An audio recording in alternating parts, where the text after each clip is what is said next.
नमस्कार। BSc home science के इस यूट्यूब चैनल में सभी का स्वागत। मैं डॉक्टर ज्योति सचान। आज का विषय है किशोरावस्था में पोषण, न्यूट्रिशन ड्यूरिंग एडोलेसेंट। आज के इस विषय में हम ये जानेंगे कि किशोरावस्था में पोषक तत्वों की मांग क्या होती है। सर्वप्रथम हम ये जान लें कि किशोरावस्था क्या है। किशोरावस्था 10 वर्ष की अवस्था से प्रारंभ होती है और 19 वर्ष तक चलती है और वैज्ञानिकों और मनोवैज्ञानिकों ने इस अवस्था को 3 अवस्थाओं में बांटा है: पूर्व किशोरावस्था, मध्य किशोरावस्था एवं उत्तर किशोरावस्था। कई मनोवैज्ञानिकों का मत है कि किशोरावस्था स्ट्रेस और स्ट्रॉम की अवस्था होती है। इस अवस्था में किशोरों में बहुत अधिक ऊर्जा होती है। वयस्क व्यक्ति की लंबाई का 25%, वयस्क व्यक्ति के भार का 50% और वयस्क व्यक्ति के बोन मास का 40% भाग किशोरावस्था में एक किशोर प्राप्त कर लेता है। अब हम आगे अध्ययन करते हैं किशोरावस्था में पोषण संबंधी मांग क्या होती है। सर्वप्रथम पहले के अध्यायों में हमने पढ़ा है कि ICMR द्वारा व्यक्ति की उम्र, व्यक्ति की कार्यशीलता के आधार पर कुछ पोषण संबंधी मात्राएं, जिन्हें हम दैनिक प्रस्तावित मात्राएं या RDA रिकमेंडेड डेयरी अलाउंसेस कहते हैं, वो मात्राएं ICMR द्वारा निर्धारित की गई हैं। तो आज हम उन मात्राओं का अध्ययन किशोरावस्था की अवस्था के अंतर्गत पढ़ते हैं। सर्वप्रथम हम बात करते हैं ऊर्जा की। किशोरावस्था में शरीर में ऊर्जा की मांग बढ़ जाती है। क्यों बढ़ जाती है? क्योंकि इस अवस्था में शारीरिक विकास तीव्र गति से हो रहा होता है और व्यक्ति की क्रियाशीलता में भी वृद्धि होती है। किशोरावस्था में ऊर्जा की मांग इस प्रकार से है: 10 से 12 वर्ष की किशोर बालिका को प्रतिदिन 2010 किलो कैलोरी और किशोर बालक को 2190 किलो कैलोरी की आवश्यकता होती है। 13 से 15 वर्ष के बालक को, किशोर बालिका को 2330 किलो कैलोरी और किशोर बालक को 2750 किलो कैलोरी की आवश्यकता होती है। 16 से 17 वर्ष की अवस्था में किशोर बालिका को 2440 किलो कैलोरी और किशोर बालक को 3020 किलो कैलोरी की आवश्यकता होती है। यदि कैलोरी की मात्रा इन प्रस्तावित मात्राओं से कम मात्रा में ली जाती है तो शरीर में कमजोरी आ जाती है और किशोर अल्प भार की तरफ अग्रसित होने लग जाता है। इसी के विपरीत यदि कैलोरी की मात्रा प्रस्तावित मात्रा से अधिक मात्रा में ली जा रही है तो किशोर का भार बढ़ने लग जाएगा, मोटापा बढ़ने लग जाएगा और किशोर मोटापे से ग्रसित हो सकता है। अतः एक प्रस्तावित मात्राओं के अनुसार ही कैलोरी का इंटेक किया जाना चाहिए। अब हम बात करते हैं प्रोटीन। प्रोटीन अत्यंत ही महत्वपूर्ण पोषक तत्व है। यह मांसपेशियों के निर्माण, कोशिकाओं की टूट फूट की मरम्मत, हार्मोन्स का निर्माण आदि के लिए प्रोटीन की आवश्यकता होती है। यदि इस अवस्था में और किशोर एवं किशोरियों को पर्याप्त मात्रा में प्रोटीन युक्त आहार नहीं दिया जाता है तो उनकी शारीरिक वृद्धि कम हो सकती है। हो सकता है लंबाई और वजन सामान्य से कम रह जाए।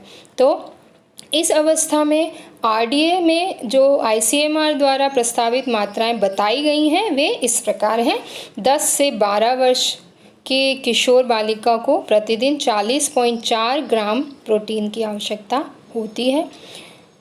किशोर बालक को 29.9 ग्राम प्रोटीन प्रतिदिन चाहिए। 13 से 15 वर्ष के बालिका को 51.9 ग्राम प्रोटीन प्रतिदिन प्रस्तावित है। वहीं किशोर बालक को 54.3 ग्राम प्रोटीन की आवश्यकता है।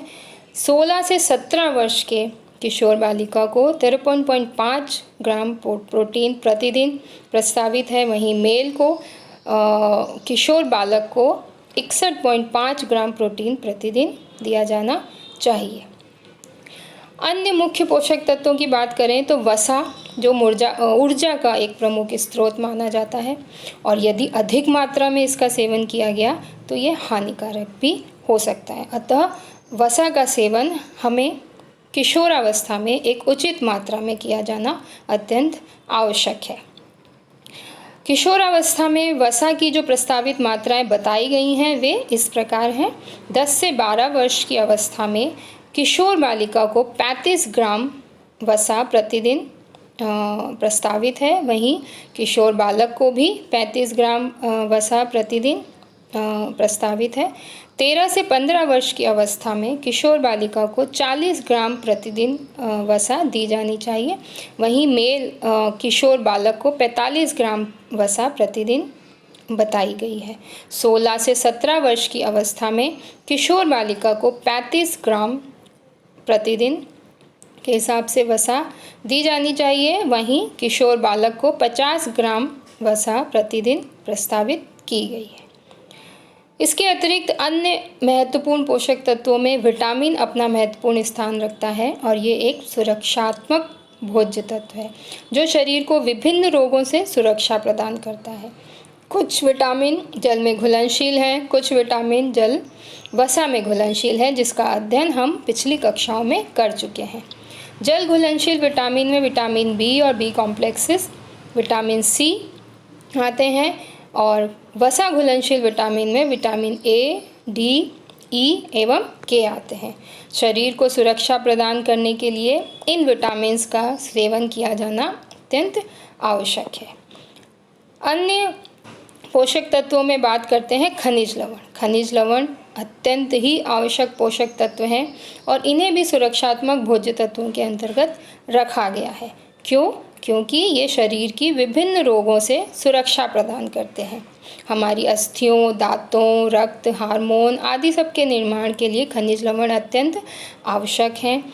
और जो खनिज लवण खाद्य द्वारा लिए जाते हैं, कैल्शियम, फास्फोरस, लौह तत्व, इनकी दैनिक प्रस्तावित मात्राएं ICMR द्वारा प्रस्तावित की गई हैं। यहाँ हम अध्ययन कर रहे हैं लौह तत्व की दैनिक प्रस्तावित मात्राएं।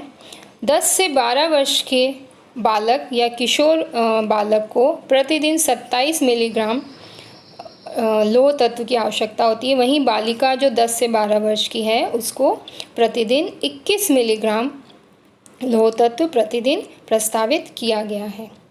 वहीं 13 से 15 वर्ष के किशोर बालक को प्रतिदिन 32 मिलीग्राम लौह तत्व की आवश्यकता होती है और 13 से 15 वर्ष की बालिका को प्रतिदिन 27 मिलीग्राम लौह तत्व प्रस्तावित किया गया है। 16 से 18 वर्ष के किशोर बालक को प्रतिदिन 28 मिलीग्राम लौह तत्व दिया जाना चाहिए। वहीं किशोर बालिका को प्रतिदिन 26 मिलीग्राम लौह तत्व प्रस्तावित किया गया है। लौह तत्वों की मात्रा उचित अनुपात में, उचित मात्रा में लेना अत्यंत आवश्यक है, क्योंकि किशोरावस्था में विशेषकर किशोरियों के शरीर में रक्त में लौह तत्व की कमी पाई जाती है। हमारे भारतीय समाज में लगभग 80% या 80% से ज़्यादा किशोर बालिकाएं रक्त अल्पता से ग्रसित हैं। साथ ही साथ कुछ महिलाएं, गर्भवती माताएं भी रक्त अल्पता से ग्रसित पाई गई हैं। अतः प्रतिदिन के आहार में उन पोषक तत्वों का, उन खाद्य पदार्थों का सेवन अवश्य किया जाना चाहिए जिससे ICMR द्वारा बताई गई जो दैनिक प्रस्तावित मात्राएं लौह तत्व की हैं उनको पूरा किया जा सके। तो इस प्रकार आज हमने अध्ययन किया कि किशोरावस्था में पोषण संबंधी मांग विभिन्न पोषक तत्वों की क्या क्या होती हैं। ICMR द्वारा जो विभिन्न पोषक तत्वों की मांग या विभिन्न पोषक तत्व प्रस्तावित किए गए हैं उन्हीं के अनुसार भोजन एवं पोषक तत्व ग्रहण किए जाने चाहिए, जिससे व्यक्ति एक स्वस्थ जीवन, एक स्वस्थ शरीर पा सकता है, एक स्वस्थ जीवन व्यतीत कर सकता है। धन्यवाद।